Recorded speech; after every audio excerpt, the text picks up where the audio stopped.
Thân chào cả nhà, không nên xem chùa đâu đó. Nhớ đăng ký, like, comment để ủng hộ team nha. Bầu trời đầy cát vàng, không một cọng cỏ nào mọc lên. Ngày thứ 13 cuối cùng, mẹ Voldemort bị người em trai mà bà bao dung nhất trộm toàn bộ vật dụng, và tôi là đứa con gái mà bà ấy khinh thường kéo theo thân xác ốm nặng của tôi mỗi ngày, xin hàng xóm đồ ăn. Cuối cùng, tôi chỉ biết nhìn mẹ trong tiếc nuối vô tận, chết đói trong phòng. Không ai biết mẹ tôi sau khi qua đời đã được tái sinh vào đêm trước thảm họa này. Chị ơi, số tiền bán cửa hàng tiện lợi của chị là tiền đầu tư của em rồi. Tôi có một người bạn đang làm đầu tư tài chính, tiền của chị sẽ tăng gấp đôi sau 1 tháng. Chúng ta là chị em ruột, tôi vẫn có thể lừa dối chị sao? Mountbatten thao tháo bất tuyệt, ra sức thuyết phục mẹ tôi. Chú tôi không có công việc nghiêm túc, thường thử nhiều cách khác nhau để xin tiền người thân. Tất cả những người thân khác đều coi anh ấy là một kẻ nói dối khéo léo. Nhưng mẹ tôi là Voldemort. Bà và bà ngoại đã yêu quý chú từ khi còn nhỏ. Ngôi nhà chú tôi mua khi ông lấy vợ, đó là toàn bộ số tiền trả trước của mẹ tôi. Sau khi bố tôi đột ngột qua đời, mẹ tôi ngày càng chiều chú tôi. Mẹ thường kể với tôi, Mountbatten là con trai Gina trong nhà ngoại, chắc chắn sẽ có thể tạo nên sự khác biệt trong tương lai. Với tôi, kết hôn sớm là đúng đắn. Tuy nhiên hôm nay mẹ tôi không như thường lệ, im nghe tiếng chú. Bà cứ nhìn vào cửa sổ kêu len keng. Con mắt ngắm nhìn ngoài cửa sổ phát sáng màu vàng đậm, vẻ mặt u ám như sắp có bão. Cục khí tượng công bố vào sáng sớm, thông tin cảnh báo cát bụi vàng. Các chuyên gia dự đoán thời tiết sông bão sẽ kéo dài. Mẹ nhìn phố bụi bặm, lông mày bà dần dần thắt lại. Chú tôi không để ý tưởng mẹ tôi đáng trí. Anh ta lấy ra một chồng tài liệu từ trong túi và muốn mẹ tôi ký vào nó. Tôi thực sự không thể chịu đựng được, nên chộp lấy cây bút ký trên bàn. Chú ơi, đây là quán bố cháu để lại, là nguồn thu nhập duy nhất của gia đình cháu. Kể cả khi muốn bán, cũng là việc của gia đình cháu. Ít nhất hãy để cháu bàn bạc với mẹ. Con bé hôi hám, thái độ của mày là sao? Cha mày chưa bao giờ dám nói chuyện với tao như thế khi còn sống. Tao nói chuyện với mẹ mày, không đến lượt mày với tư cách là người ngoài cuộc ngắt lời. Tao nghĩ mày cần được dạy dỗ. Nói xong, chú tôi tát tôi. Trong con mắt của mẹ, chú làm gì cũng đúng, luôn là lỗi của người khác. Chú đánh con là vì tốt cho con. Minh Ngọc, con cũng đã làm sai điều gì đó. Bố của con đã chết, cả hai chúng ta từ giờ trở đi sẽ phải nhờ đến sự giúp đỡ của chú. Con có thể hiểu không? Nhưng lần này, cái tát đó đã không đến. Mẹ bất ngờ nắm lấy cổ tay chú tôi. Khuôn mặt của bà ấy trông cực kỳ gần như gầm lên về máu bất phàm. Tại sao chú lại tát con gái tôi như thế? Đây là cửa hàng chồng tôi để lại cho tôi, không đến lượt chú chỉ tay. Và khi nào chú sẽ trả lại số tiền đã vay trước đây? Tôi choáng váng một lúc. Tôi ngạc nhiên nhìn mẹ. Trong trí nhớ của tôi, ngay từ đầu chú tôi đã lấy trộm tiền của bố tôi dùng để chữa bệnh. Mẹ tôi cũng không nói gì. Hôm nay có chuyện gì xảy ra với mẹ tôi vậy? Đôi mắt của người chú cũng mở to đầy hoài nghi. Chị ơi, chúng ta là một gia đình, có cần thiết phải tính toán rõ ràng như vậy không? Nhìn thời tiết điên cuồng bên ngoài, nói một cách nhẹ nhàng, lúc đó tai nạn gì đã xảy ra với chị? Chị không phải đã nhờ tôi giúp sao? Tôi là em của chị, là người đàn ông duy nhất trong gia đình. Chú tôi từng nói điều này. Chắc mẹ tôi đã bị hắn thao túng. Nhưng hôm nay chú tôi vừa nói xong, mẹ tôi như bị kích thích. Bà ta lao tới và tát vào mặt anh ta. Mountbatten, đồ khốn nạn. Lúc đầu tôi đã bị mẹ tẩy não. Coi như cậu là con trai duy nhất trong nhà họ Mao, tôi đã chiều chuộng chú một cách mù quáng. Con nói gì đến giúp tôi chứ? Khi anh rể bệnh nặng không có khả năng chi trả, chú làm gì? Khi tôi cần tiền để đi học, chú làm gì? Nói cho chú nghe, căng tin này là cuộc sống của chúng tôi. Chú đừng có vọng tưởng việc lừa dối bán nó khỏi tay tôi. Mẹ mắng. Sau đó chụp lấy hợp đồng mua bán nhà trên bàn, xé thành từng mảnh với âm thanh lớn. Mẹ tôi là một người tốt, ngoại trừ bố và tôi. Bà ấy hiếm khi tức giận. Chưa kể người em trai yêu quý của bà ấy. Chuyện gì đã xảy ra với mẹ tôi hôm nay? Người chú che khuôn mặt sưng tấy của mình và bỏ chạy. Tôi cũng sợ. Tôi chết lặng tại bàn. Người giận dữ trước mặt tôi, bà ấy hoàn toàn khác với người mẹ mà tôi nhớ. Tại thời điểm này, mẹ quay lại nhìn tôi. Đột nhiên bà ta bỏ sự giận dữ trên mặt đi, ôm vai tôi thật thân mật. Minh Ngọc, ta từng là người mẹ tôi. Tôi đã tin tưởng những lời nói dối của Mountbatten, mù quáng trách con và bố con có thể tha thứ cho mẹ không? Mẹ ơi, mẹ đột nhiên nói vậy. Mẹ lại lo lắng nhìn ra ngoài cửa sổ, bầu trời cát vàng, tầm nhìn bên ngoài đã nhỏ hơn 50 mét, báo cát ngày càng lớn hơn. Con có muốn đi siêu thị với mẹ không? Mẹ muốn dự trữ. Mẹ đã trở lại với giọng nói nhẹ nhàng của mình. Điều này làm tôi rất bối rối, nhưng tôi mơ hồ cảm thấy có gì đó không ổn. Bất kể tình trạng của mẹ tôi như thế nào, hay cơn bão cát rít gào ngoài cửa sổ, bầu trời cát vàng, không một cọng cỏ nào mọc lên. Ngày thứ 13 cuối cùng, mẹ của Voldemort bị người em trai mà bà bao dung nhất trộm toàn bộ vật dụng, và tôi là đứa con gái mà bà ấy khinh thường nhất, kéo theo thân xác ốm nặng của tôi mỗi ngày, xin hàng xóm đồ ăn. Cuối cùng, tôi chỉ biết nhìn mẹ trong tiếc nuối vô tận, chết đói trong phòng. Không ai biết rằng mẹ tôi đã tái sinh sau khi bà qua đời, tái sinh vào đêm trước thảm họa này. Tiếp tục tập trước mẹ đưa tôi đến đó. Đó là một chuỗi siêu thị lớn ở trung tâm thành phố. Mẹ luôn siêng năng, tiết kiệm trong việc nhà. Tôi thường mua sắm ở đây. Tôi đặc biệt thích nhặt đồ đã hết hạn sử dụng. Nhưng lần này, vừa bước chân vào cửa siêu thị, mẹ đẩy một chiếc xe đẩy siêu lớn. Mẹ ơi, mẹ có muốn mua thứ gì lớn không? Hay là con đưa mẹ đi trước nhé? Lời còn chưa dứt, mẹ đã đi thẳng tới quầy đồ uống. Mẹ đã quen tiết kiệm. Tôi thường thấy mua nước đóng chai. Tôi không thể không nói vài lời. Tuy nhiên hôm nay, nhưng bà ấy đã di chuyển 5-6 thùng nước khoáng cùng một lúc, xếp chồng lên xe đầy hàng. Tôi nhìn mẹ già. Sao mẹ mua nhiều nước thế? Mẹ dường như không nghe thấy câu hỏi của tôi. Bà quay người bước tới quầy bán đồ uống bên cạnh. Minh Ngọc thích uống nước cam phải không? Nói điều này, mẹ mua tất cả các chai có bao bì màu cam, tiện tay lấy 7-8 chai nhồi vào giỏ hàng. Nhân viên siêu thị bị thu hút bởi giỏ hàng được lấp đầy của chúng tôi. Thưa quý khách, siêu thị của chúng tôi cung cấp dịch vụ giao hàng. Tôi có thể ghi lại. Giao đến nhà bạn ngay trong ngày. Vẻ mặt chăm chú của nhân viên thật sự nhìn thấy thần tài. Tôi vừa định bước tới và giải thích, không ngờ mẹ tôi lại chấp nhận. Bà ta chỉ vào chiếc xe đã chất đầy đồ và nói rằng 30 thùng nước nữa, mỗi đầu uống 10 hộp, ngày sản xuất phải là mới nhất, không thể sắp hết hạn. Tại sao chúng ta mua nhiều nước và đồ uống như vậy? Số lượng đủ để chúng ta uống trong 1 năm. Và tôi có thể cắt chúng ở đâu sau khi mua? Chúng tôi không có nhiều hàng tồn kho trong cửa hàng của chúng tôi. Hãy coi đó là việc dự trữ trước. Còn rất nhiều hàng trống, nếu con sắp xếp nó hợp lý, bạn chắc chắn sẽ có thể cất nó. Sau khi nói điều này, mẹ cùng chị nhân viên đi tới quầy bán ngũ cốc và dầu bên cạnh. Còn Vũ Sương, 30 gói gạo hữu cơ và gạo thơm, dầu đậu phộng, dầu ngô, những thương hiệu tốt nhất để lựa chọn. Hãy giao hàng cho tôi. Đối với 10 thùng bột mì, chọn ngày mới nhất. Nó cũng có giá 20 tệ.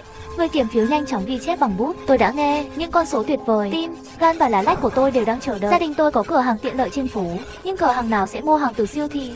Mẹ tôi đi chợ rau mua bắp cải. Tôi ghét những người mặc cả nhiều lần. Bán buôn bây giờ đang thua lỗ. Khoản lỗ thực sự lớn hơn thu nhập của gia đình tôi trong năm qua. Mẹ điên rồi. Mẹ tôi không nhận ra rằng mình không bình thường. Chớp mắt một cái, bà lại bước tới tủ lạnh. Con tôi thích ăn chân và cánh gà.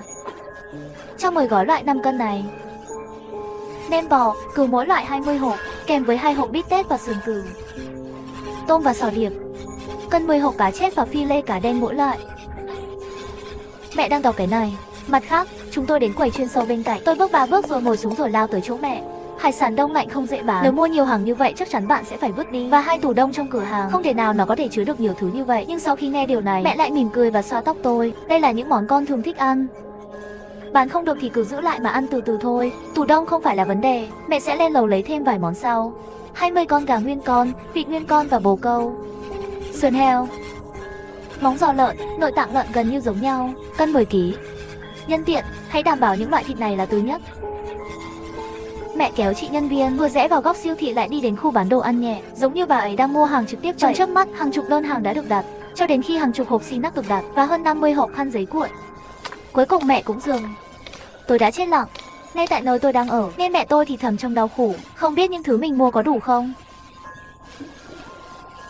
Bà chợt quay đầu lại nhìn tôi thấy mắt mẹ sáng lên. Bà ấy nắm lấy vai tôi và hỏi Minh Ngọc, ý mẹ là nếu chúng ta không thể đi chơi trong tương lai, chỉ có thể ở trong cửa hàng cả ngày, bỏ những chuyện vừa rồi sang một bên, chúng ta cần mua thêm gì cho gia đình? Tâm trí tôi tràn ngập những câu hỏi. Mẹ im lặng. Đôi mắt của mẹ lại dừng lại ở chiếc áo hoodie của tôi. Minh Ngọc, chẳng phải trước đây con nói muốn mua quần áo mới sao? Bây giờ mẹ sẽ dẫn con đi mua nhé. Mẹ thường tiết kiệm tiền mua thực phẩm và chi phí, cũng kiểm soát chặt chẽ chi tiêu hàng ngày của mình. Nhưng hôm nay, mẹ không quan tâm, giới thi các thương hiệu cao cấp. Minh Ngọc có thích nhãn hiệu này không? Nhìn chiếc váy được cắt may khéo léo trước mặt, tôi nuốt nước bọt một cách dè dặt, biểu lộ rõ sự cám dỗ mà cô gái nào cũng không chịu được. Những con số sáng chói trên thẻ, nó không phải là số tiền mà mẹ tôi có thể chấp nhận. Mẹ nhìn tôi ngập ngừng nói, nhưng bà mí môi mỉm cười. Bà ta gọi một nhân viên, ngón tay gõ nhẹ vào hàng móc treo quần áo tinh xảo. Cô gái của tôi thích quần áo này. Tất cả các phong cách đều giống nhau. Hãy lấy một cái. Cả hai chúng ta đều muốn nó. Tôi run lên vì sợ hãi, nhưng tôi không thể ngăn cản mẹ tôi quét mã Q tư để thanh toán. Minh Ngọc, sau khi bố con qua đời, mẹ đã ép con rất lâu, luôn áp đặt kỳ vọng của riêng mẹ lên con, kể cả tên khốn mau bất phàm đó. Mẹ cũng đã nghĩ tới việc gả con để lấy sinh lễ. Minh Ngọc, hãy coi đó là cơ hội để mẹ chuộc lỗi.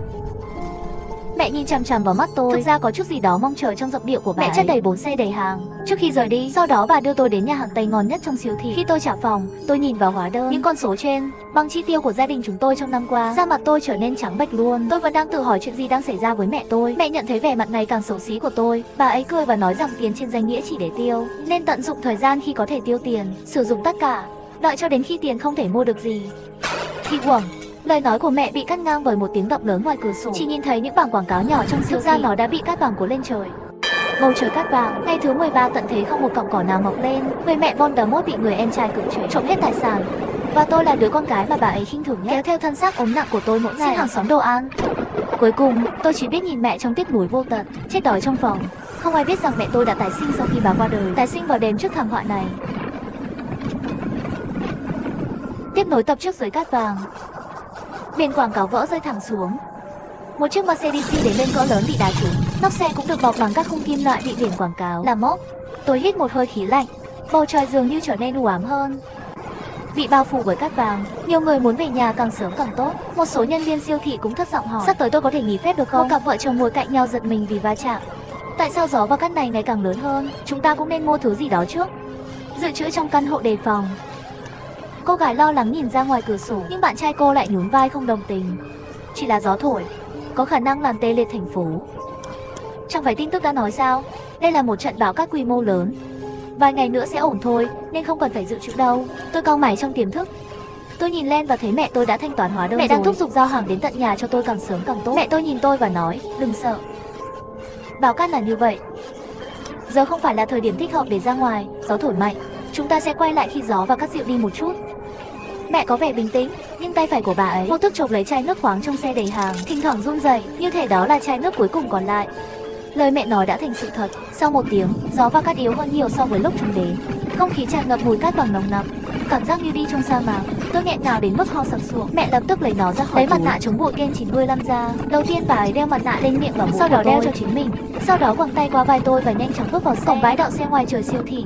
Lúc này, nó bị gió và cát thổi bay. Nhân viên bảo vệ không còn cách nào khác đành phải đứng bên đường và thu phí bằng tay. Nhân viên bảo vệ siêu thị đeo khẩu trang y tế, nhưng không thể ngăn được gió và cát tràn vào mũi. Người bảo vệ mới 30, bây giờ anh ấy đang ho như ông già 90.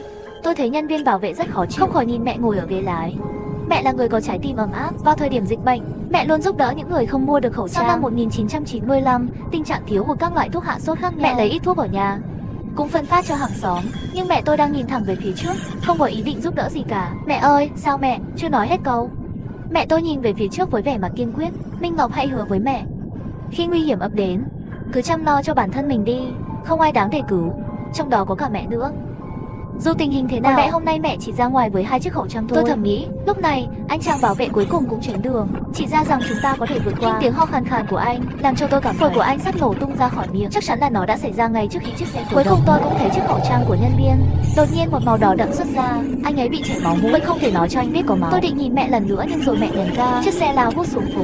Bóng dáng đau đớn của nhân viên bảo vệ nhanh chóng bị sự phong tỏa rõ ràng. Nhưng vẫn còn nhiều chàng trai đưa thư hoạt động trên đường phố. Tiếng ho nghẹn ngào như mưa, hòa trong gió đêm mai, thỉnh thoảng xen lẫn những tiếng kêu chói tai của xe cứu thương. Nhiều âm thanh khác nhau đến và đi trên đường phố. Nó làm tôi tê cả da đầu khi nghe nó.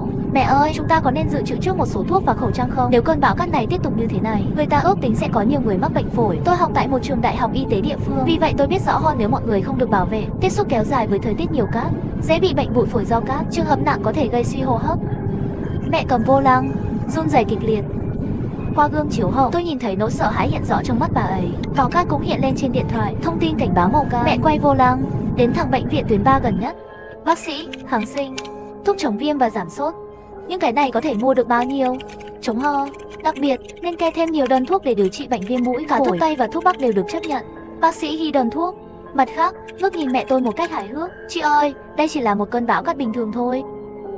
Dù bây giờ trông nó có vẻ dữ tợn, nhưng nếu trời mưa vài lần thì trời sẽ nắng. Thực sự không cần thiết phải dự trữ nhiều thuốc như vậy. Bác sĩ dường như muốn dập tắt sự nhiệt tình tích trữ thuốc của mẹ tôi chỉ nhếch khóe miệng mỉm cười, không lời giải thích. Chẳng mấy chốc, hai mẹ con tôi đã mang theo những chiếc tủ lớn rời bệnh viện. Nhưng mẹ tôi dường như vẫn cảm thấy như thế vẫn chưa đủ. Bà ấy nắm lấy tay tôi, lại đi vào chuỗi cửa hàng thuốc ven đường, giỏ hàng trên tay mẹ. Tôi bịt mặt ngay lập tức, những thứ như tăm bông và gạc, rồi đầy những bình xịt mũi các thứ, thuốc trị chấn thương và thuốc bầm tím và ít rượu. Mẹ cũng chất đống trúc chai. Mẹ đưa tôi. Mẹ tức giận nhặt cả chục túi nylon, vận chuyển trở lại xe theo từng đợt. Gió và cát bên ngoài mạnh hơn trước rất nhiều. Khi tháo mặt nạ, tôi thấy rằng lớp bề mặt của nó có một lớp bụi dày bám vào. Dù cửa xe đã đóng, nhưng chiếc xe vẫn bám đầy cát bụi. Tôi hít một hơi thật sâu, vị đắng trong miệng có mùi như ăn đất. Tôi lấy điện thoại ra và xem, chỉ số âm nhiễm không khí thực sự đã vượt quá 300. Bầu trời đầy cát vàng, không một cọng cỏ nào mọc lên. Ai có thể nghĩ, bà ta thực sự đã tái sinh vào đêm tận thế ở thành phố cát này. Tiếp tục từ tập trước, nơi này đã bị ô nhiễm nặng nề. Làn sóng cảm giác này, chất lượng không khí tệ hơn thời có sương mù ở Trung Quốc. Tôi lẩm bẩm điều gì đó trong hơi thở. Đó là một sự tưởng tượng. Bàn tay mẹ đang bật 11 nhăn chợt dừng lại. Minh Ngọc, có vẻ như chúng ta chỉ có một máy lọc không khí ở nhà. Khiến tim tôi lỡ nhịp. Tôi vừa định giải thích rằng không gian của cửa hàng có hạn, một máy lọc là đủ để sử dụng trong trường hợp khẩn cấp, nhưng lúc này xe vẫn quay đầu, đi thẳng đến thành phố Tế ở trung tâm thành phố. Mẹ hít một hơi, mua gần 10 máy lọc không khí.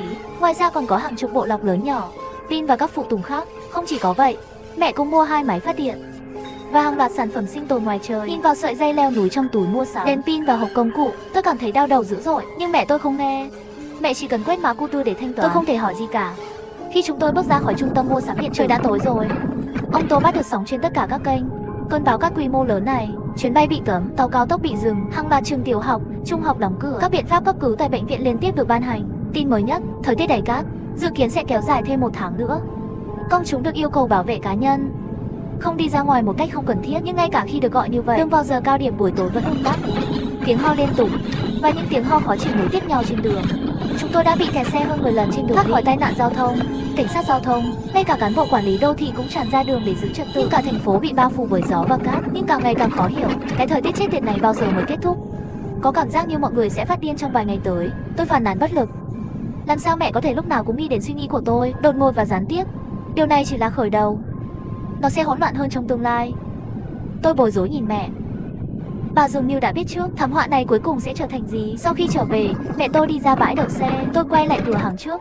Bây giờ nhớ lại người chú hôm qua bị mắng, anh ấy thực sự lại đến cửa hàng một cách không biết xấu hổ, không quan tâm đến bất cứ điều gì, nắm lấy 2 túi nhựa lớn và lắc chúng mở ra. Ngay khi bước vào, anh ấy bắt đầu di chuyển mọi thứ xuống khỏi kệ. Ngày mai thời tiết sẽ xấu, mọi cửa hàng khẩn cấp đều được đóng lại. Gia đình tôi không dự trữ hàng tạp hóa, chỉ có quá nhiều hàng tồn kho trong cửa hàng. Tôi ghé qua và lấy một ít, lát nữa nhờ mẹ con gửi thêm ít rau tới nhà chú nhé. Nói điều này, chú cũng đã ôm đầy túi.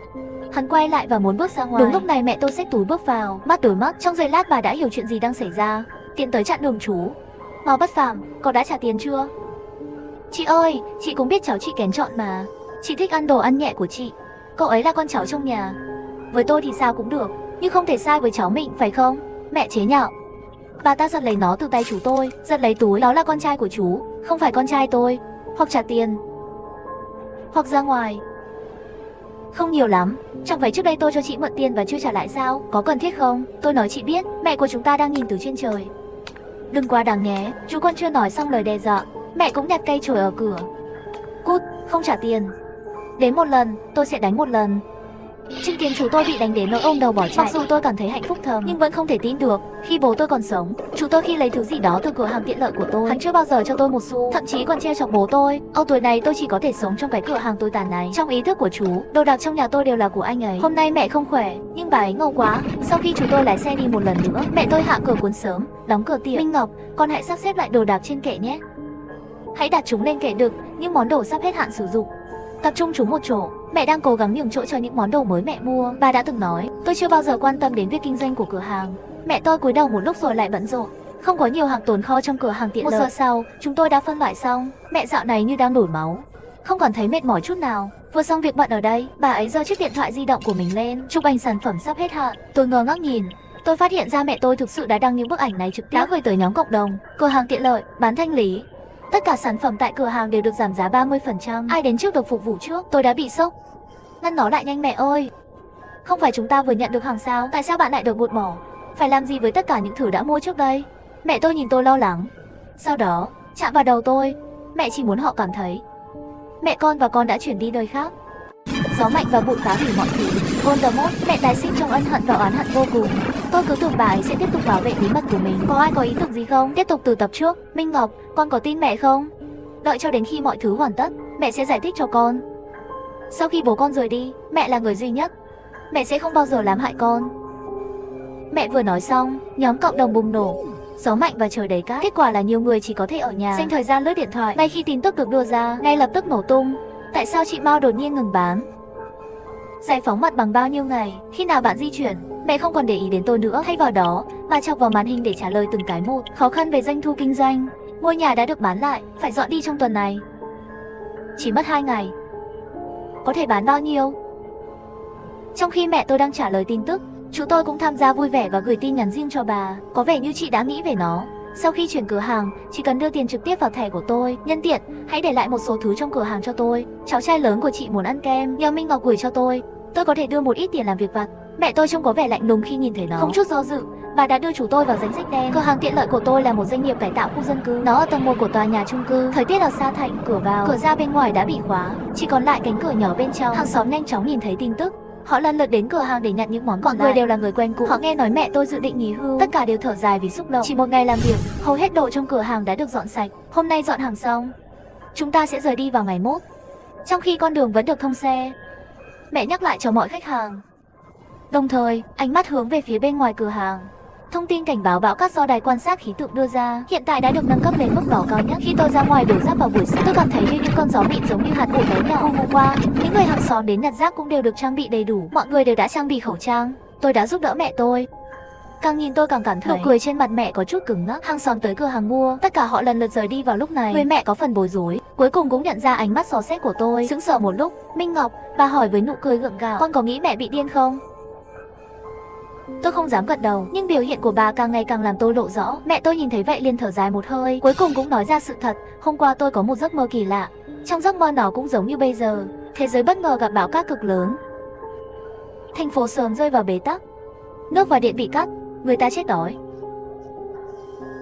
Đấy là con phố ngoài cửa sổ, có một tiếng động lớn khác. Thùng rác bị gió thổi bay, trực tiếp đập vỡ cửa sổ trên cửa. Mẹ cũng biết mình hơi điên khi nói điều này vào lúc này. Nó rất giống với giấc mơ đó. Thảm họa thiên nhiên này đáng sợ hơn bạn tưởng tượng. Thứ này sẽ tồn tại lâu dài, sẽ khiến mọi người phát điên. Khi đó con người sẽ không còn là con người nữa. Ngay cả những người hàng xóm đã từng hòa thuận. Mẹ đã sống rất lâu. Mẹ không sợ chết, nhưng mẹ không muốn con có bất kỳ thương tổn nào. Mẹ không tiếp tục nói. Nhưng tôi vẫn hiểu. Trong giấc mơ của mẹ tôi, bà ấy và tôi đã không thể sống sót qua ngày tận thế này. Đứa con cô đơn và người mẹ quá phụ. Nhưng tôi vẫn không thể hiểu được nỗi lo lắng của mẹ. Đó chỉ là một giấc mơ. Có cần thiết phải nghiêm túc với nó không? Chúng ta phải sống sót lần này. Khi nói điều này, trong giọng nói của mẹ tôi có một sự vững chắc chưa từng thấy trước đây. Sáng hôm sau, tôi bị tấn công bởi một trận lớn, bị đánh thức bởi tiếng ồn. Hay đứng dậy và nhìn xem, phát hiện mẹ thực sự đã di chuyển chiếc tủ gỗ nặng nề ở góc phòng, lọ lối đi bí mật dưới tủ và bước xuống. Cuối lối đi là cánh cửa bí mật, kiểu cửa rất cũ, tay nắm cửa bị rỉ sét. Mẹ thử chìa khóa trên tay mấy lần, bà thậm chí còn mở được ổ khóa. Tôi biết cánh cửa này từ khi còn nhỏ. Sau cánh cửa là tầng hầm, nó chứa đầy đồ đạc của bố. Đó là xưởng của cha tôi khi ông còn sống. Lỡ may gặp lúc cửa hàng nhập hàng nhiều. Tầng hầm này cũng có thể được sử dụng như một nhà kho nhỏ để đựng đồ ăn nhẹ. Nhưng kể từ khi cha tôi qua đời, mẹ tôi đã niêm phong hoàn toàn tầng hầm. Tầng hầm vẫn được giữ lại nhiều công cụ khác nhau mà bố đã sử dụng trong suốt cuộc đời mình. Mẹ đang mang một túi rác lớn màu đen, bà ném xuống cùng một lúc. Âm thanh của ping ping là tật. Mẹ tôi thực sự đã dọn những mảnh vụn khỏi tầng hầm. Tất cả được đóng gói và cho vào túi đựng rác. Tôi gần như sợ hãi trước hành xảo điên rồ ấy. Lần ngơ, tôi nắm lấy cánh tay bà. Mẹ đang làm gì thế? Không phải, mẹ nói, đây là kỷ vật cuối cùng bố để lại cho chúng ta. Mẹ định mang những thứ này đi đâu? Mẹ quay lại nhìn tôi. Lúc đó tôi mới để ý, con mắt của bà ấy thực sự có màu đỏ. Bão cát sẽ làm tê liệt toàn bộ thành phố trong vài ngày tới. Trong môi trường khan hiếm tài nguyên này, cửa hàng tiện lợi của chúng tôi sẽ trở thành mục tiêu. Mọi việc mẹ đã làm trước đây chỉ để khiến hàng xóm phải suy nghĩ. Mẹ và con đã chuyển đi đời khác. Lựa chọn duy nhất là giấu nó dưới tầng hầm nhà bố con. Chỉ có như vậy mới có thể sống sót. Đầu tôi thỉnh thoảng đau nhức. Mẹ vẫn ngoan cố tin vào giấc mơ của mình. Nhưng không cần thiết phải vứt bỏ mọi thứ bên trong phải không? Tôi cãi lại một cách miễn cưỡng. Nhưng giây tiếp theo tôi lại nhớ nó lần nữa. Trước đây mẹ điên cuồng mua sắm ở trung tâm thương mại. Không gian ở tầng hầm chúng ta bị hạn chế. Chúng ta còn lưu trữ tất cả vật tư ở dưới đó. Ba con đã từng nói thế. Mẹ tạm dừng, bà lắc đầu với một số nỗ lực. Cha của bạn sẽ không đổ lỗi cho chúng ta. Bố cũng phải hy vọng con cái yêu quý có thể sống sót. Theo sự nài nỉ của mẹ tôi, chúng tôi ở tầng hầm của bố dọn dẹp. Hôm qua mẹ đã mua hàng mới, tất cả đều chuyển xuống lòng đất. Gió và cát ngày càng mạnh hơn. Chỉ số ô nhiễm được nhắc trên điện thoại đã đạt 500. Đây là mức ô nhiễm không khí cao nhất. Đồng thời, tầm nhìn cũng giảm mạnh xuống dưới 30 mét. Ngoại trừ những biển hiệu kinh doanh mơ hồ có thể nhìn thấy bên kia, ngay cả đèn giao thông ở góc phố cũng chỉ là một cái bóng. Thành phố về cơ bản đã rơi vào tình trạng bán tê liệt. Chỉ có một vài chiếc xe tư nhân vẫn lái xe trên đường ngược gió. Nhìn cảnh tượng tận thế bên ngoài ngôi nhà, càng ngày tôi càng cảm thấy mẹ đã quyết định đúng đắn. Gần như toàn bộ đồ ăn trong căng tin đã bán hết. Hàng xóm đều tưởng chúng tôi đã chuyển đi. Mẹ tôi và tôi đang bận rộn ở cửa hàng và đổ mồ hôi mệt mỏi vì nghĩ tới cửa cuốn. Nhưng đúng lúc này, cửa cuốn bị đập mạnh, phát ra tiếng kêu chói tai. Bà nhanh chóng đặt lại thanh gỗ, thì thầm với tôi: bây giờ chúng ta không được để hàng xóm cảm nhận thấy điều gì kỳ lạ. Mẹ à, cho dù đó là nhà kho hay tầng hầm này, không thể nói một lời. Con phải nhớ, khi thảm họa xảy ra, con người còn đáng sợ hơn ma.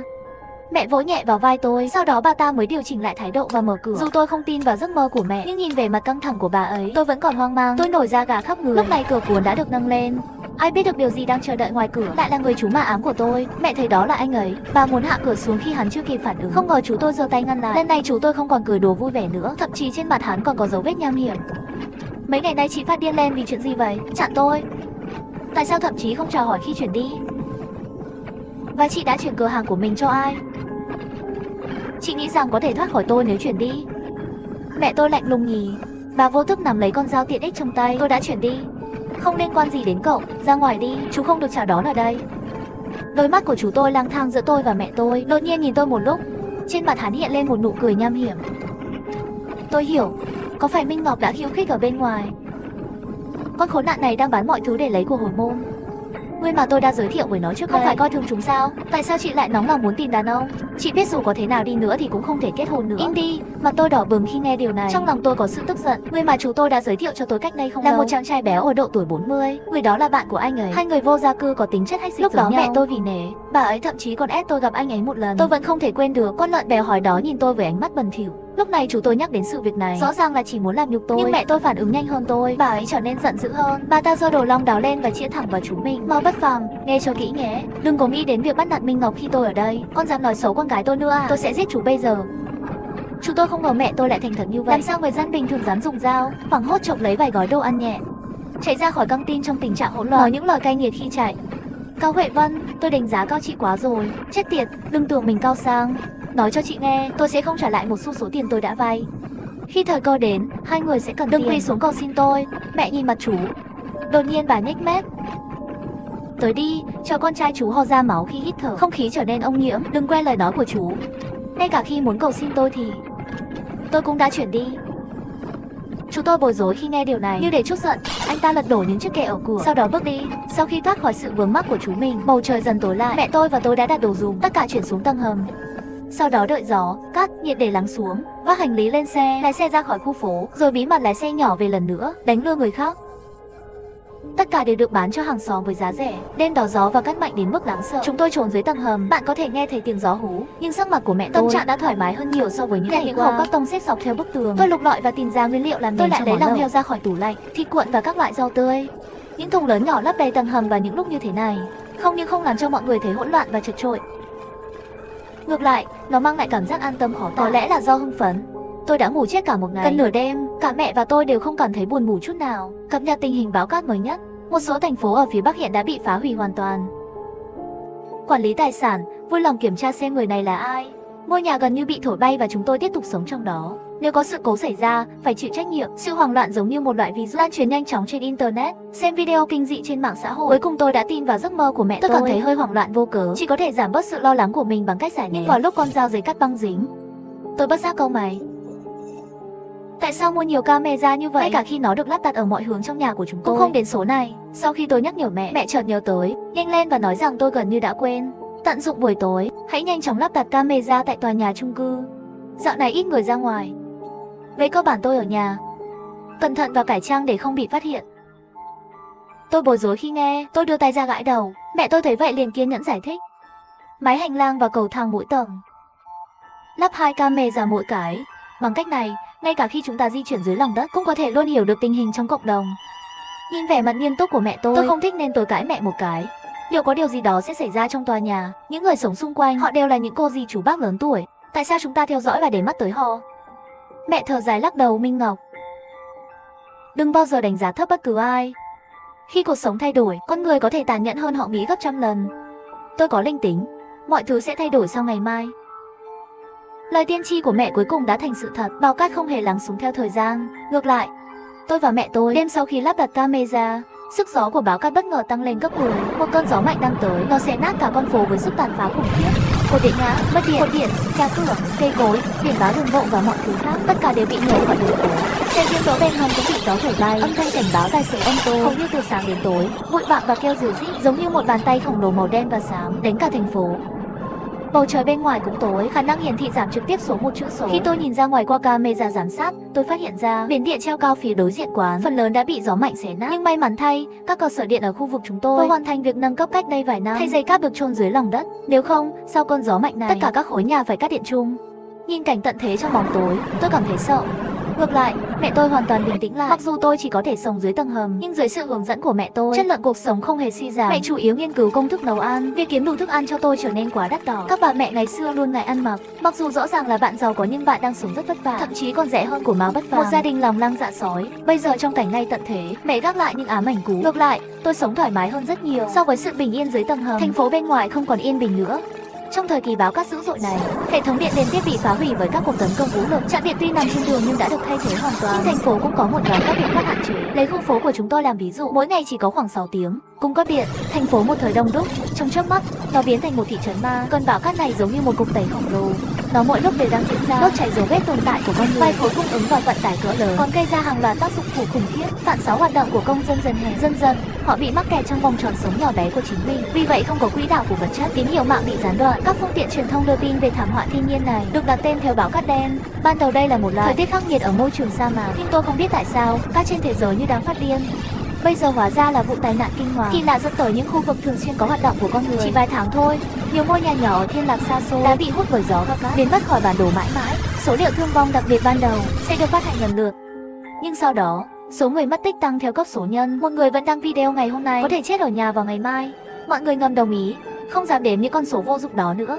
Các trên thường xuyên kêu gọi người dân bình tĩnh, nghiêm cấm ra ngoài chờ thảm họa kết thúc, nhưng có những cơn bão cát bất tận không có hồi kết. Theo thời gian trôi qua, nhiều người đã có sự thiếu hụt nghiêm trọng nguồn cung cấp. Trong nhóm cộng đồng của chúng tôi, hàng ngày tôi nhận được tin tìm kiếm sự giúp đỡ từ một số gia đình. Nhiều người bắt đầu phải chịu cảnh đói. Khát vọng sinh tồn buộc người ta ra ngoài tìm kiếm nguồn cung cấp, nhưng thành phố đã bị nhấn chìm bởi một cuộc giết chóc như quái vật ăn thịt người. Mọi người cố gắng xuống đường, không có gì đảm bảo về việc trở về nhà an toàn. Độ nguy hiểm của bão cát đen, nó đã mạnh lên thành bão cấp 12. Có người vừa bước ra khỏi cửa, anh ta bị gió mạnh cuốn lên không trung, vật thể rơi từ độ cao, nhưng đó chưa phải là điều tồi tệ nhất. Điều đáng sợ là con người hít phải lượng lớn bụi trong thời gian dài, gây ra hàng loạt bệnh về đường hô hấp. Người đầu tiên ngã xuống là một bà già gầy yếu đang cho con bú, nhưng dần dần, nhiều người trẻ và trung niên cũng mắc bệnh phổi mãn tính. Bệnh viện đã đóng cửa từ lâu. Người bệnh, tôi chỉ có thể cầu nguyện cho số thuốc tôi có trong tay có thể cứu sống một người. Trong nhóm cộng đồng của chúng tôi chỉ trong tuần này, hơn 10 người chết vì ho ra máu vì bệnh hô hấp. Lúc đầu tôi cập nhật tin tức thường xuyên mỗi ngày. Đợi đến khi bệnh hô hấp lây lan nhanh trong thành phố, tôi cũng bắt đầu không dám nhìn vào điện thoại của mình. Tất cả nền tảng xã hội tràn ngập tiếng kêu cứu và cầu xin sự giúp đỡ. Mọi người xem đều cảm thấy trong lòng rất khó chịu. Chỉ có mẹ vẫn chú ý đến thông tin từ thế giới bên ngoài và nhất quyết ghi lại trạng thái so sánh mỗi ngày. Minh Ngọc, chúng ta cần hiểu rõ tình hình nạn nhân ở nhiều nơi, không thể cắt đứt hoàn toàn liên lạc với thế giới bên ngoài. Lỡ có chuyện gì xảy ra thì sao? Thậm chí còn không chuẩn bị. Mẹ không phải là người mạnh mẽ, nhưng trong thời kỳ đặc biệt này, bà ấy cứng rắn hơn bao giờ hết. Nếu trước đây không có mẹ tôi, hành động tưởng chừng như điên rồ, tôi êm rằng tôi đã. Mẹ luôn chú ý đến những gì đang xảy ra trên mạng xã hội, đặc biệt là các nhóm tài sản trong cộng đồng của chúng tôi. Khi các cơn bão ở nước ngoài trở nên mạnh, sóng lớn do gió mạnh, nước nhấn chìm một số thành phố, làng mạc, các thành phố trong đất liền của làng cũng bị ảnh hưởng bởi gió mạnh. Báo cáo về thiệt hại của các tòa nhà đã được báo trên toàn thành phố. Cộng đồng của chúng tôi không được coi là một tòa nhà mới, vì vậy khi người chủ nghe thấy một ngôi nhà lớn bị sập ở cùng khu phố, khi các vết nứt xuất hiện trong tòa nhà, cả nhóm rơi vào hoảng loạn. Tòa nhà 3 nằm trên cửa gió, cánh cửa an ninh ở hành lang bị thổi bay. Thiệt hại nghiêm trọng đối với căn hộ phía tây, có vài mảnh kính hoàn chỉnh. Nếu bạn tiếp tục bị mắc kẹt bên trong, bạn không bao giờ biết ngày nào điều gì đó sẽ xảy ra. Về tình hình xây dựng đơn vị của chúng tôi, có rất nhiều cuộc thảo luận, bàn tán bất động sản nhiều lần, đề nghị tất cả cư dân ở tòa nhà 3 bất chấp gió và cát, khẩn cấp chuyển đến trung tâm hoạt động giữa cộng đồng. Sau khi mẹ tôi biết tin, đăng ký ngay tài khoản WeChat mới, tham gia nhóm tài sản. Chúng tôi kêu gọi tất cả chủ sở hữu tài sản không chuyển di chuyển vào thời điểm này rất nguy hiểm. Hơn nữa, trung tâm hoạt động người cao tuổi có thể không an toàn. Chỉ là mẹ tôi vừa gửi tin nhắn, nó đã bị vô số người thắc mắc và chỉ trích. Quản lý tài sản vui lòng kiểm tra xem người này là ai. Thắc mắc làm gì chứ? Ngôi nhà gần như bị thổi bay và chúng tôi được tiếp tục sống trong đó. Nếu có gì sai sót bạn phải chịu trách nhiệm. Nếu ai có đồ ăn, tôi sẵn sàng mua. Tôi không có kho dự trữ, tất cả thức ăn đã được ăn. Nhà tôi cũng có mì ăn liền, 100 nhân dân tệ mỗi gói. Mẹ bất lực bỏ điện thoại. Sau bà tôi mở tủ lạnh và chiên 2 miếng bít tết cho mình. Trong thời gian này, ngoài việc nấu đồ ăn cho tôi bằng nhiều cách khác nhau, dõi theo tôi tập thể dục mỗi ngày để duy trì sức lực. Kết quả là đến sau một tuần, ổ cứng máy tính bị hỏng. Tập này đã được làm lại trước khi phát hành. Các bạn thân mến, cảm ơn sự ủng hộ của donate cho gấu sợ khiếp. Sau một tiếng nổ lớn, nhóm cộng đồng bất ngờ bùng nổ. Ai đó trong nhóm đã đăng video trung tâm hoạt động dành cho người cao tuổi. Thiên thạch bị cơn bão cuốn đi thực sự đã đập nát bức tường. Phần lớn tòa nhà ngay lập tức bị lấp đầy bởi bùn. Thiên thạch đã làm hư hỏng các bức tường bên ngoài. Cư dân tòa nhà bà dọn về đây để chuẩn bị cho ngày mai. Nhiều người chết trong đống đổ nát trong lúc ngủ. Tiếng khóc của người lớn, tiếng khóc của đứa trẻ, đủ loại tiếng hú khốn khổ bị gió đêm xé nát. Nghe tiếng người la hét, cộng đồng đang hỗn loạn. Không ai có thể ngờ một viên thiên thạch bình thường thực sự có thể xuyên thủng tường thành chỉ trong một đòn. Nhưng giữa sự tiếc thương của mọi người đều ngầm hiểu và không đề xuất học hỏi quốc trưởng. Những người sống sót chỉ có thể nghẹt thở. Tôi trở về ngôi nhà tồi tàn ban đầu của mình. Vì vậy, những cư dân đã tìm cách quay trở lại. Cũng đã có một số đợt bùng phát bệnh bụi phổi, người số 10 ho ra máu, ngạt thở, chết thảm tại nhà. Bóng tối của cái chết bao trùm toàn bộ cộng đồng. Nhưng khẩn trương hơn, ở nhà trong thời gian này, kết quả là nhà của nhiều người đã hoàn toàn cạn kiệt nguồn cung cấp. Ngày càng nhiều người có nguy cơ bị cuốn vào cơn bão cát đen, bắt đầu cố gắng bước ra ngoài và tìm lương thực. Và chiều nay, gió và cát dừng lại trong giây lát. Camera giám sát tôi lắp ở lối vào cửa hàng bất ngờ chụp được hình ảnh chuyển động của cơ thể con người. Đã có còi báo động. Mẹ thận trọng bấm vào màn hình giám sát. Khi nhìn thấy nó, chúng tôi đã bị sốc. Xuất hiện trên màn hình, đó là tấm lưng của con trai Mao Bất Phàm. Anh ấy đang cầm một chiếc cờ lê, đập nát cờ cuốn của cửa hàng tiện lợi một cách thô bạo. Đã thay đổi nhiều quá, chúng ta hãy hít một hơi thật sâu. Chàng trai trẻ đầy nghị lực bây giờ đã trở nên bẩn thỉu. Lần này hắn định đột nhập vào cửa hàng để tìm nguồn cung cấp. Nhưng khi mẹ tôi đóng cửa cửa hàng, chuyển mọi thứ xuống lòng đất. Những thứ duy nhất còn lại trong cửa hàng chỉ còn lại giấy kẻ của chúng ta và tủ gỗ sát tường. Hắn đi loanh quanh bên trong, cuối cùng ra về tay trắng. Tôi cứ nhìn chăm chăm vào màn hình. Hắn bị bệnh à? Đã ho từ nãy đến giờ. Mẹ ơi, nhìn vai hắn lúc nào cũng run rẩy. Mẹ tôi từng là một Voldemort vô vọng, nhưng bây giờ bà ấy nhìn cháu trai mình trong video, biểu cảm trên khuôn mặt bà dường như đông cứng lại. Một lúc lâu sau, mẹ tôi lắc đầu nói: Mao Bất Phàm, con trai hắn bị bệnh bụi phổi, lần này đến đây để tìm thuốc. Nếu chúng ta vẫn còn ở trên đó, toàn bộ thuốc sẽ bị anh ta lấy đi. Điều này sẽ khiến phát triển bệnh bụi phổi vài ngày sau đó không còn thuốc. Trong giấc mơ, mẹ lao tới giằng co với Mao Bất Phàm, nhưng anh ấy đã đánh mẹ. Đầu tôi sẽ không bao giờ tin được. Vài ngày sau, Mao Bất Phàm cũng sẽ đến cướp đi số lương thực ít ỏi mà chúng ta còn sót lại, cho đến khi chúng ta bị đẩy đến cái chết. Cuối cùng mẹ nói điều đó qua hàm răng nghiến chặt. Tôi nhìn bóng lưng của người vô sỉ từ nhỏ trên màn hình, tôi không ngạc nhiên chút nào. Chú quả thật có khả năng làm được những điều tuyệt vời như vậy. Tôi ước tính thời gian và chuyển màn hình theo dõi. Nếu không thể lấy thuốc ở nhà chúng tôi, anh ta chắc chắn sẽ làm hại người khác. Chắc chắn rồi. Giám sát hành lang cho thấy. Chúng tôi gõ cửa nhà bên cạnh. Đó là một ông già sống một mình. Khi còn trẻ ông là giáo sư đại học, người rất tử tế. Vì vậy, ngay cả trong thời kỳ hỗn loạn như vậy, ông vẫn chọn mở cửa cho người ngoài. Đây là một quyết định hết sức sai lầm, bởi vì khoảnh khắc cánh cửa mở ra, anh ta đánh mạnh vào đầu vị giáo sư già. Cánh cửa đã lặng lẽ đóng lại. Máu chảy ra dọc theo vết nứt trên cửa. Khi bước ra lần nữa, trên tay còn có thêm vài túi nhựa, đầy đủ đồ dùng. Trong thành phố bị phá hủy bởi bão cát đen, các vụ bạo lực đánh đập, đập phá, cướp bóc cũng dần leo thang. Khi trật tự xã hội sụp đổ, mọi người bắt đầu tuân theo quy luật của kẻ yếu và kẻ mạnh. Chỉ cần đi bộ trong khu phố, tập hợp một làn sóng cặn bã như hắn, những kẻ này bắt đầu tấn công những cư dân không vũ trang khác. Một cặp vợ chồng trẻ ở tầng trên nhà có một cặp con, cặp đôi có tính cách hiền lành, cũng rất có tầm nhìn xa. Những ngày bão cát dần mạnh lên, họ bắt đầu dự trữ sớm. Họ cũng đã mua rất nhiều đồ ăn từ cửa hàng nhỏ. Nhưng như mẹ đã nói trước đây, vô tư nếu trữ nhiều đồ dùng, không thể tránh khỏi việc mọi người sẽ để ý. Hiện nay, hắn đứng trước cửa nhà hét lớn. Gia đình họ có tổng cộng 4 người, dùng mọi nguồn lực để sống và để người khác chờ chết. Người ích kỷ như vậy, chúng ta có nên cho chúng một chút lễ độ không? Anh trai nói đúng, gia đình này không quan tâm đến sự sống chết của người khác. Họ cũng nên nếm thử cảm giác không có thức ăn. Tôi nhìn đám đông giận dữ qua camera giám sát, đôi mắt mở to đầy hoài nghi. Những người này đã phát điên. Hai vợ chồng đóng chặt cửa lại, hét lên với những người đó.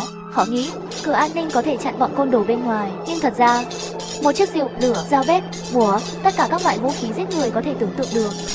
Vận may của gia đình đã bị hủy hoại. Mẹ tôi và tôi từng theo dõi họ và biết mọi thứ về họ. Trái tim rung động. Gia đình trên lầu bị nhóm côn đồ do Mao Bất Phàm cầm đầu dồn vào chỗ nam chủ nhà bị đánh chết, nằm bất động trong vũng máu. Bà chủ ngồi ở nhà với hai đứa con, run rẩy. Tôi không thể chịu nổi khi nhìn thấy nó, luôn cảm thấy quen thuộc, có lẽ có thể giúp một chút, nhưng mẹ tôi không đồng ý. Minh Ngọc, chúng ta không thể giúp họ được. Mao Bất Phàm và những người khác lang thang trong tòa nhà đơn vị mọi lúc. Nếu gặp một người mạnh mẽ, thuyết phục anh ta tham gia. Nếu gặp một kẻ yếu thì cướp giật. Chỉ cần chúng ta để lộ một chút dấu vết là mọi chuyện sẽ kết thúc. Mẹ nói đúng.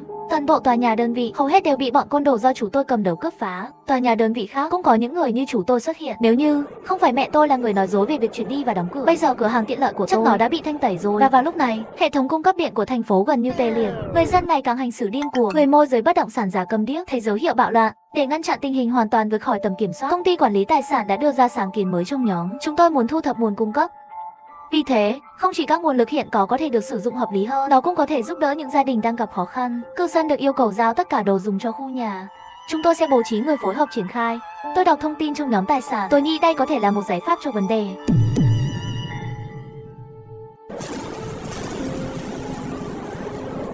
Di Tần Vũ ôm đứa con trai bất động.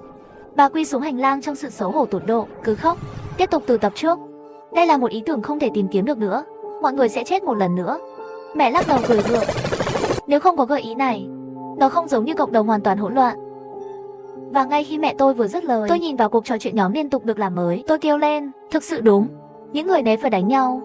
Nhóm cộng đồng bị vướng vào ẩu đả. Những trận hò hét gần như bất tận. Lời khuyên bất động sản có vẻ hợp lý, nhưng nó đã xúc phạm đến thần kinh mong manh của mọi người. Một số người mắng công ty quản lý bất động sản thiếu thiện chí, sau đó cướp tài nguyên của mỗi gia đình. Một số người cảm thấy họ không có nghĩa vụ quan tâm đến sống chết của người khác. Tại sao phải hạ mình xuống để giúp đỡ người khác? Thảm họa thiên nhiên tàn khốc. Hãy để cảm xúc tiêu cực của mọi người đạt đến đỉnh điểm. Trong tình huống này, nó được hợp lý hóa. Người không vì min cho chú đất. Cô này đang làm nổ tung màn hình trong nhóm, đại diện cho thái độ của mọi người. Nó cũng sẽ nát vẻ điềm tĩnh bề ngoài của nhóm nhỏ này. Mọi người đều ở phía đối diện của nhau. Những lời xúc phạm trong nhóm, nó sớm lan rộng thành hiện thực. Hàng xóm gặp nhau như kẻ thù. Họ cảnh giác với nhau, luôn cảm nhận được nhau dựa vào ít đồ dùng trong nhà. Và trong bầu không khí căng thẳng như vậy, một điều rất tàn khốc đã xảy ra một cách lặng lẽ. Hồ chứa kiên cường chống cự nửa tháng, cuối cùng vỡ toang, đường ống cấp nước lõi bị tắc.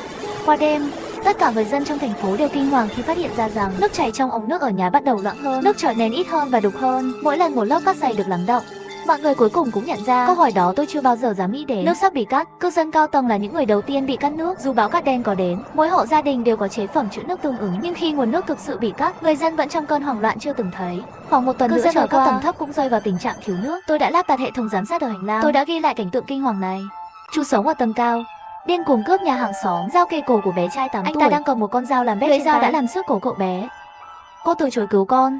Vậy tôi đánh bắt đứa nhóc này đi. Tôi sẽ nói lần cuối cùng, nếu không cho chúng tôi nước nữa, đợi để thu thập cơ thể của con mình đi. Cậu bé khóc to, mồ hôi vội ướt đẫm cổ áo tôi. Bạo lực như thế này, trong tháng tới sẽ có vô tận. Mẹ nói đúng, mọi người đang bắt đầu chết trong khu vực lân cận. Đồng loại giữa con người, tàn khốc hơn bệnh tật. Mẹ tôi nhìn tôi với ánh mắt kinh hãi. Chạm vào lưng tôi. Minh Ngọc, đừng sợ, mẹ ở đây. Mẹ chắc chắn sẽ giúp con vượt qua nó. Trong bầu không khí như vậy, lời của mẹ đã an ủi tôi phần nào. Bà ấy nấu ăn. Tôi đã làm món hầm mà tôi mới học được. Món ăn ngon và ngon như vậy, nó đã trở thành một ước muốn xa vời mà tôi cũng không dám nghĩ tới. Chúng tôi có số lượng lớn hàng tồn kho, tiêu thụ tài nguyên ngày nay là tối thiểu. Ăn những bữa ăn mẹ chuẩn bị kỹ càng, cảm xúc của tôi cuối cùng không còn căng thẳng nữa. Nhưng ngay sau khi tôi uống xong, khi chuẩn bị rửa bát, camera giám sát thường mẹ thốt lên một tiếng cảm thán. Tôi sẽ xem xét kỹ hơn màn hình giám sát. Lúc này tôi mới nhận ra một mảnh thủy tinh lớn đã rơi xuống. Vị trí khách quan, nó vừa hạ cánh trước cửa hàng của tôi. Chỉ là chiếc kính đã làm vỡ viên ngọc. Những mảnh thủy tinh được gió mạnh chơi đùa theo giai điệu lại bị ném vào không trung. Tôi vô thức quay lại và nhìn vào đồng hồ đo tốc độ. Tôi không biết khi nào tốc độ gió bên ngoài đã đạt cấp 14. Đây đã là cấp độ của một cơn bão mạnh. Chẳng trách kính ở nhà cao tầng bị thổi bay. May là chúng ta đang trốn dưới tầng hầm. Chỉ sau đó chúng ta mới trốn. Nhưng ngay khi tôi hụt hơi, trong tầm nhìn ngoại 6 của tôi nhận thấy mẹ bất giác cau mày. Kể từ thảm họa, bà ấy luôn cư xử thoải mái, nhưng lần này trong mắt mẹ tôi có chút lo lắng. Một lúc sau, trong nhà có điện, hãy nhớ sạc đầy tất cả các thiết bị có thể sạc được. Sau đêm nay, chúng ta phải dựa vào máy phát điện. Không phải kể từ khi cơn bão cát xảy ra, đây là cuộc chiến tồi tệ nhất mà gia đình tôi từng trải qua. Trong 2 giờ ngắn ngủi truyền tải điện, chúng tôi sử dụng hầu hết mọi ổ cắm trong nhà, sạc mọi thiết bị điện tử. Sau đêm nay, toàn bộ thành phố sẽ bị phá hủy hoàn toàn, không chỉ thiếu nước, điện cũng sẽ bị cắt hoàn toàn. Mẹ nói rất chắc chắn, nhưng tôi đã bối rối khi nghe nó. Trong vài ngày qua, chúng tôi thực sự đã chú ý đến tin tức. Hệ thống điện vừa ra thông báo sáng nay, cho biết việc sửa chữa sơ bộ nhà máy điện đã hoàn thành. Theo tiến độ hiện tại, hy vọng có thêm 1 giờ cung cấp điện mỗi ngày. Vẫn còn rất nhiều tiếng cười dưới tài khoản công khai chính thức. Mọi người dường như đã nhìn thấy nó, hy vọng sống sót sau thảm họa này. Nhưng vẻ mặt của mẹ tôi rất xấu xí. Tôi hỏi bà ấy một cách không chắc chắn điều gì sẽ xảy ra. Nhưng mẹ tôi mí môi không nói gì. Và vào ngày hôm đó, sau khi màn đêm buông xuống, tôi đã trải qua đêm đáng sợ nhất trong cuộc đời. Đó là một đêm đầy sấm chớp, tiếng hú trong gió, một quả cầu khổng lồ chớp nhoáng nối tiếp một quả cầu tấn công cả thành phố. Trên đường, trong khoảnh khắc, khói và lửa cuồn cuộn bốc lên. Cơn giông kéo dài khoảng 2 giờ 43 phút. Thời gian cuối cùng đã dừng lại. Bóng sét hoành hành trên đường phố, nổ rất nhiều ô tô bỏ hoang. Vụ nổ gây ra đám cháy lớn, cửa sổ nhà nhiều người bị sét đánh vỡ tan. Toàn bộ tòa nhà chìm trong khói dày đặc. Hầu hết các camera chúng tôi lắp đặt đều bị loại bỏ. Màn hình giám sát, hầu hết chúng đều được cố định trong sự gián đoạn của giông bão. Tôi thấy rất nhiều người hàng xóm quen thuộc và chạy ra hành lang. Thậm chí có những ngọn lửa đang cháy sau lưng nhiều người. Những tiếng la hét lần lượt vang lên trong tòa nhà. Trong số đó, tôi lại nhìn thấy những bóng dáng quen thuộc. Dì Tần Vũ ôm đứa con trai bất động. Cô quỳ xuống hành lang trong sự xấu hổ tột độ, cứ khóc, và chú đang đứng trước mặt họ. Chuyện gì đang xảy ra? Khuôn mặt anh đầy nụ cười điên cuồng. Cơn giông này đã giết chết vô số người, nhưng chú và dì của tôi may mắn đã sống sót sau thảm họa này. Nhưng đổi lại chú đã mất đi con trai, trở nên điên rồ hơn. Chú và dì giống như những ác linh nam và nữ. Chúng tập hợp lại và dẫn đầu một nhóm người cùng quét tòa nhà, thu thập nguồn cung cấp, mất đi người thân, bạn bè. Tất cả đều đang trong tình trạng thiếu nước và lương thực trầm trọng. Những người bị đẩy đến tuyệt vọng bắt đầu chém giết xung quanh một cách bừa bãi. Chúng đầy máu, giết người ngay trong tầm mắt. Lời cầu xin của người khác càng đau đớn, họ càng trở nên vô đạo đức. Là chú và dì không biết họ đã đột nhập vào nhà mình bao nhiêu lần. Lần này anh ta cầm biên lai mua sắm giải xuất hiện. Sau khi đọc sau danh sách mặt hàng và ngày mua sắm, họ dường như đã nghĩ đến điều gì đó. Anh gọi đám người liều mạng hay đến thẳng cửa hàng nhỏ của tôi, có thể là ngày của hóa đơn mua sắm và hành sáu bất thường của mẹ tôi trước đây. Chú và dì cuối cùng nhận ra chúng ta có thể vẫn đang trốn trong cửa hàng. Bọn côn đồ đã phá cửa cuốn, nhanh chóng đổ về căn tin. Tập cuối quả gió và bụi đã đến rồi. Tai nạn dù sao cũng đã xảy ra. Tại sao biên lai mua sắm lại xuất hiện ở tầng 1? Và sau khi chủ tôi phát hiện ra biên lai, số phận của chúng ta sẽ ra sao? Đừng đi xa, Gấu sợ khiếp kể đây. Tiếp nối tập trước chúng ta cùng tiếp tục với chú và dì nhé. Họ bắt đầu điên cuồng tìm kiếm mọi ngóc ngách. Tôi đang theo dõi, trái tim đang đập điên cuồng.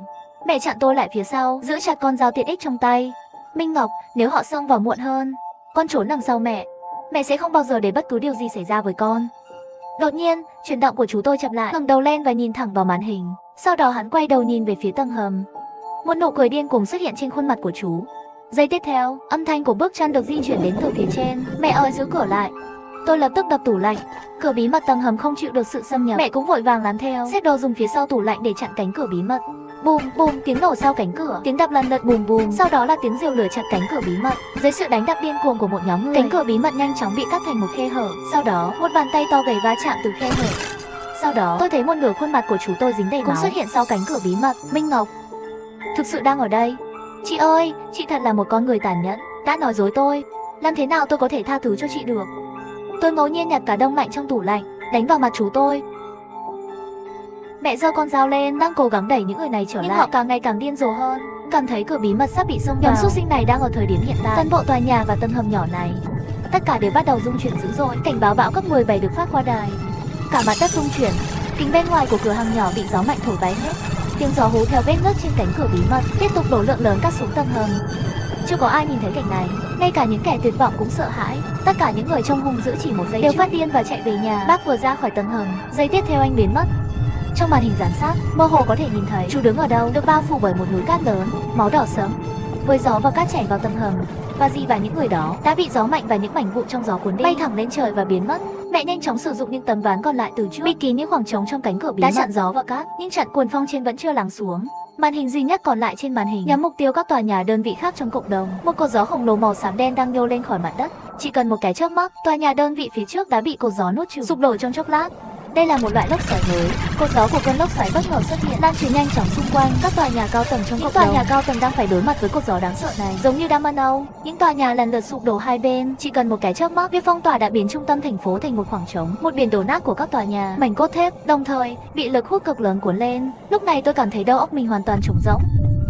Tôi chỉ cảm thấy mẹ tôi chợt ôm tôi rồi nằm xuống. Cơn lốc xoáy dẫn đầu di chuyển cực nhanh. Trong chớp mắt, cơn bão đã quét qua trước mặt chúng ta. Tiếng ầm ầm của những tòa nhà sụp đổ, nó gầm lên trong tai tôi như tiếng hổ gầm. Chúng ta không thể nhìn thấy gì trong bóng tối, nhưng tôi có thể cảm nhận được tầng hầm từ mọi hướng, giống như bị máy ối đào lên. Mọi thứ đang rung chuyển dữ dội. Trong lúc hỗn loạn chợt thấy mắt mình sáng lên. Chợt nhìn lên, lúc đó tôi mới phát hiện gia đình tầng hầm cũng bị xé nát bởi cơn gió mạnh. Tôi may mắn vì nhà của tôi là nơi an toàn. Lốc xoáy khởi hành từ hướng Tây, chúng vừa bị cuốn đi bởi cột gió và những cơn gió mạnh xung quanh. Sau đợt tác động mạnh đầu tiên, tốc độ gió giảm đột ngột, như mảnh 11 mang được đưa lên trời. Vào thời điểm này, không có cách nào để rời khỏi nơi này. Đá rơi xuống, chúng ta không có nơi nào để trốn. Có cái gì đó đập vào trán tôi, máu chảy ra sau khi vừa rơi xuống, đôi mặt bị che đi. Tôi không thể mở mắt được chút nào. Tôi cảm thấy như thế giới đang quay, không gian ý thức. Tôi mơ hồ nhìn thấy một cái bóng đen khổng lồ đến nhà tôi. Một âm thanh hù lớn nổ tung trong tai tôi. Sau đó tôi hoàn toàn mất ý thức. Tôi không biết mình đã bất tỉnh bao lâu. Khi tôi thức dậy, cơn gió mạnh gần như đã lắng xuống, da thịt khắp cơ thể như bị dao cắt. Tôi thở hổn hển và nhìn lên. Lúc này tôi mới nhận ra áo mình đã đẫm máu. Mẹ ngã vào người tôi, đôi vai đã đẫm máu rồi. Một thanh thép khổng lồ đập vào vai mẹ. Một nửa cánh tay bị xoắn thành một vòng cung kỳ lạ. Vô số đất cát cũng rơi xuống lưng mẹ tôi. Một số thậm chí còn ăn sâu vào da thịt. Tôi chợt nhớ tới khoảnh khắc trước khi tôi bị bất tỉnh, bị một lực mạnh đánh ngã xuống đất. Hóa ra là lúc đó chính mẹ tôi là người tuyệt vọng lao tới. Nếu bà không chặn thanh thép này, có thể bây giờ tôi đã chết. Mẹ! Tôi hét lên khàn khàn, và mẹ tôi đã ngừng thở hoàn toàn. Lúc này trên trời bắt đầu có mưa phùn rải rác. Tôi nhìn trời mây có chút lơ đãng. Sấm sét giống như đêm đó. Sau cơn bão cát, sét cầu xuất hiện trên bầu trời đỏ thẫm. Có điều gì đó không ổn ở đây. Nếu sét đánh và trộn lẫn với mưa, khi đó mặt đất sẽ lập tức biến thành một khung cảnh khác. Nghĩ thế này, tôi bèn nghẹn ngào đi kéo chiếc tủ gỗ thủng lỗ chỗ. Đó là tủ lưu trữ của chúng tôi, món đồ nội thất duy nhất trong phòng không bị gió thổi bay. Đó là cọng rơm cứu mạng duy nhất của tôi lúc này. Gỗ là chất cách điện, có thể tránh được thiệt hại chết người do sét đánh. Đúng như dự đoán, lúc này mưa càng lúc càng nặng hạt. Chẳng bao lâu nó lan ra mắt của tôi. Mặt đất đã đầy gạch vụn và cát mịn, lập tức biến thành dòng nước đục ngầu. Sẽ sớm có thêm nhiều nước hơn, dòng chảy ngày càng nhanh hơn. Không thể quan tâm đến mẹ, tôi chỉ có thể trèo lên tủ gỗ để trốn cơn mưa lớn. Trong chốc lát, thành phố đổ nát lại bị nhấn chìm. Tôi lo lắng ngồi ôm bụng, dòng nước ngày càng siết mạnh nhấn chìm tôi xuống sông. Tôi không thể nhìn rõ những gì đang diễn ra trên mặt đất và dưới nước, nhưng tôi có thể cảm nhận được nó. Tất cả dường như đang hội tụ về cùng một nơi. Dọc đường, tôi mơ hồ thấy nhiều người vùng vẫy trên mặt nước. Một tia sét đánh xuống nước, những người vẫn đang vật lộn, không có chuyển động nào trong giây lát. Những thanh thép và sỏi mắc kẹt khắp nơi trong nước, sống và chết trộn lẫn vào nhau. Tôi đã bị tấn công từ phía, sẽ sớm bị cuốn trôi dưới nước. Nhưng khi tôi thấy nước chảy về phía mình, tôi hoàn toàn tuyệt vọng, vì hóa ra đó là một lỗ đen đã sụp đổ. Nếu có liên quan, không có cơ hội sống sót. Nhìn thấy cảnh tượng tuyệt vọng này trước mắt, tôi giữ chặt mình, nước mắt lăn xuống như hạt vỡ. Mưa tạt vào mặt và chớp mắt chỉ hòa với nước mắt. 100m, 50m, 30m, tôi càng ngày càng gần lỗ đen. Nước xung quanh ngày càng nhanh hơn. Nỗi sợ hủy diệt nuốt chửng mọi lý trí. Tôi nhắm mắt lại không kiểm soát được. Một cơn gió mạnh thổi tới từ trên đầu, hòa lẫn với âm thanh của cánh quạt. Con người bị ảo giác trước khi chết. Tôi nghĩ đây có lẽ là số phận của tôi. Một lực mạnh đột nhiên phát ra từ cơ thể. Tôi còn thấy như cánh tay mình đang bị kẹp chặt, mở mắt sợ hãi. Hiện tại là một vòng xoáy lỗ đen không đáy. Chiếc tủ gỗ tôi đang ngồi ở ngay dưới tôi, xa hơn. Chỉ khi đó tôi mới nhận ra rằng ở trên tôi không biết khi nào một chiếc trực thăng xanh quân đội xuất hiện. Trực thăng trên thang, người lính trên thang đang cầm chiếc trực thăng bằng một tay, giữ trực thăng bằng một tay và kéo cánh quạt lên. Âm thanh thủ thỉ mạnh mẽ lúc này đã vượt qua những đợt sóng lớn. Sự mệt mỏi chưa từng có khiến tôi chìm vào giấc ngủ.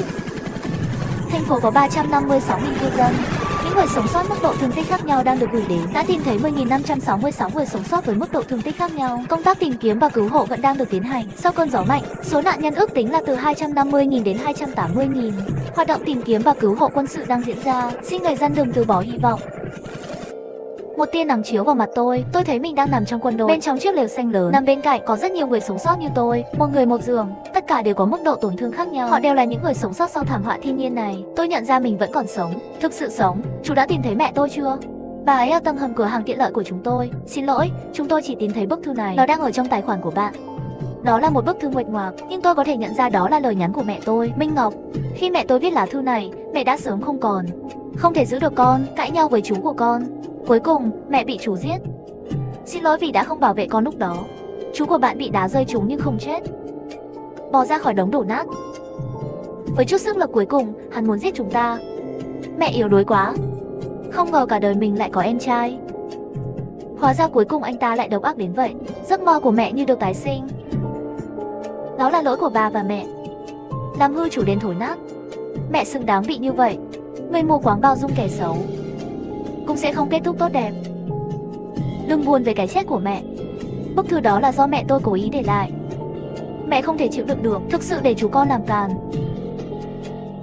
Nhưng mẹ đã sai. Con phải sống tốt.